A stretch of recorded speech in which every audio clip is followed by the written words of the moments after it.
I want to tell you guys a joke right now, and I know I haven't really made any jokes, quote unquote. I just kind of made some observations and stuff. But here's a joke, and I think you guys are going to like it. There was a toothbrush and a roll of toilet paper talking, okay? And the toothbrush says, you know, I really hate my job. I just hate it. I mean, I have to be in people's mouths all day and, you know, brush their teeth, and it's just, ew, I hate it. It's so icky. The roll of toilet paper says, oh, you think your job's bad? What about me? I mean, I have to, you know, wipe people's arses all the time, and then I'm thrown in the toilet, and I mean, I just have crap all over me, and it's terrible. I mean, how can your job be any worse than mine? So anyways, a condom walks up to them, and the condom says, hey guys, what's up? And the toothbrush says, oh, we're just talking about our jobs, how much we hate them. What about you, condom? How do you like your job? And the condom's like, well, you know, I think it's pretty good. You know, I like it. It has good hours, and it's just pretty enjoyable. I mean, I really can't complain.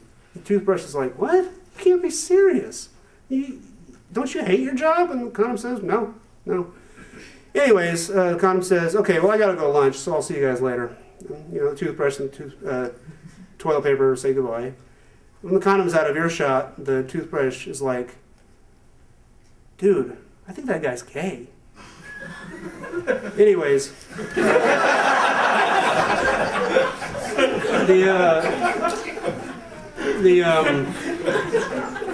you guys ever hear about have you guys ever heard of the Colossus of Rhodes? You know, one of those ancient seven wonders of the world? It was this giant 80-foot tall statue the Greeks built, and it was at Rhodes.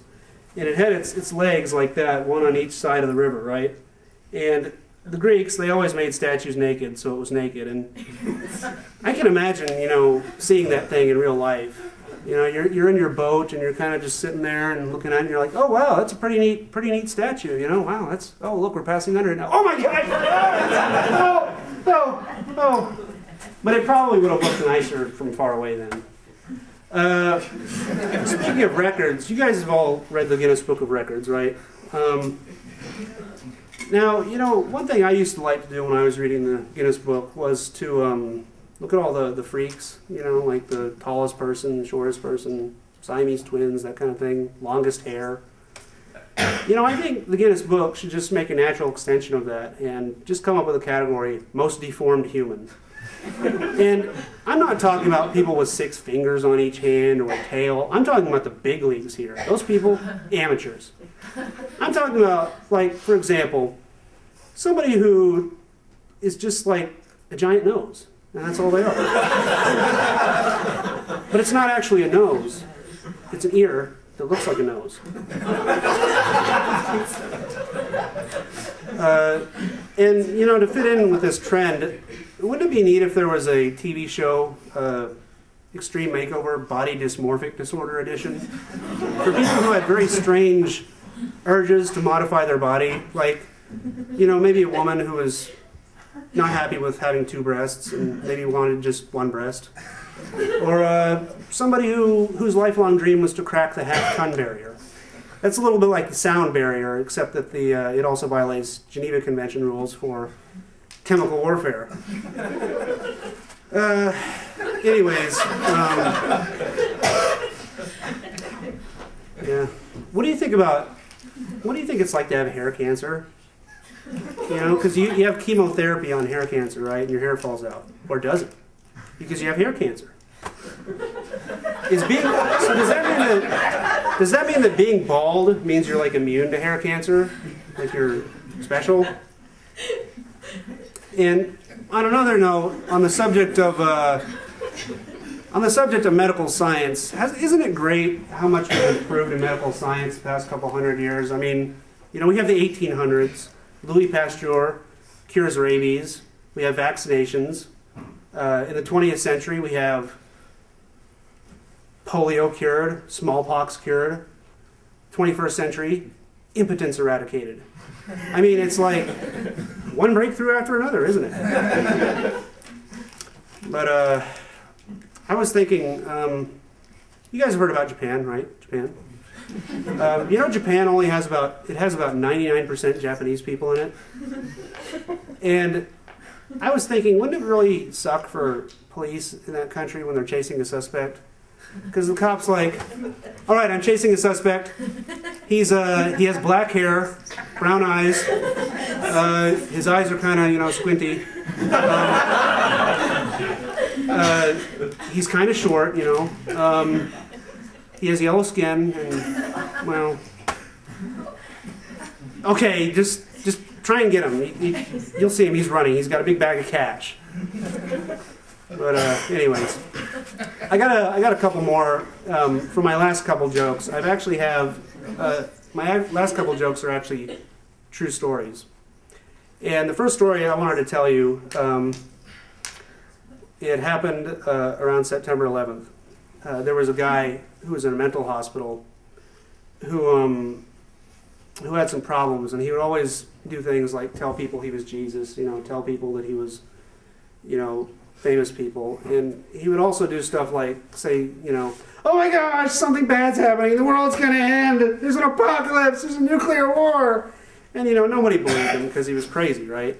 Well, on September 11th, they heard him, and he's like, oh my gosh, the towers have fallen, the towers are on fire. And they said, no, man, no, come on, just, it's okay, you know, there's nothing wrong. He says, no, you don't understand, the towers have fallen. And later on, they found out that the towers, you know, at World Trade Center actually had fallen. And they came up to the guy and they said, man, we're sorry, we didn't believe you when you said the towers have fallen. We're really sorry about it. And he, you know, and he pauses for a moment, he says, well, now do you think I'm Jesus?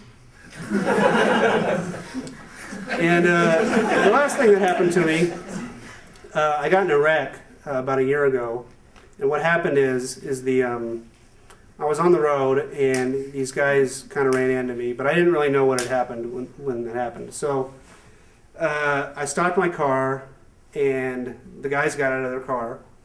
It was actually like 4 guys, and I told them, well, let's go off to that parking lot and we can talk about it, you know, because I didn't really know what had happened yet. I wasn't sure how much damage had been done, if it was my fault, that kind of thing. Well, these guys were Hispanics, and they didn't speak English very well, so they were probably illegal immigrants. So the guy comes up to me, and he'd never really been in an accident, I guess, and he's like, what the bleep were you doing, man? What the bleep is wrong with you? And I said, well, let's just go up to that parking lot and we can exchange information and stuff. And he's like, what the F is wrong with you? And I'm kind of worried because, you know, I have 4 guys who don't speak English, and, you know, I'm kind of worried at that moment that they might hurt me. And just then, a cop car pulls up. And I'm like, yay! So the cop, he comes up and he says, so what happened here? One of the Hispanic guys goes, you tell him what happened. I guess because he didn't have the English ability to explain what happened. Well, I didn't want to implicate myself, so I told the cop there was a collision, and so we're out here, and, you know.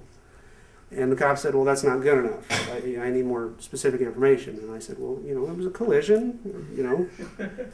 I was kind of at a loss as to what to do at this point. So anyways, the Hispanic guys did something next that solved the situation. Did they A, say that the accident was their fault, B, offer to exchange information, or C, get in their cars in full view of the cop and drive off? Well, if you answered C, you are correct. And let me tell you, people,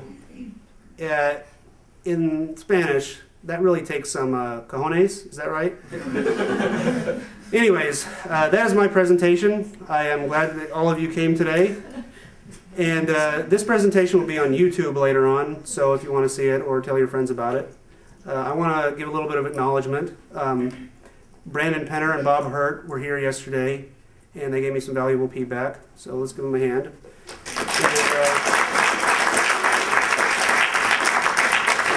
my dad also helped me out. That's my dad, David, right there.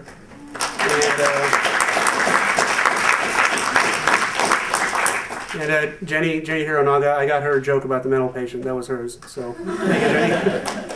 But anyways, and look, if I offended any of you guys, I'm sorry. I did try to keep it toned down, but you know, just send me an email or something and complain, or I don't know. But that's it. So, I'll see you later.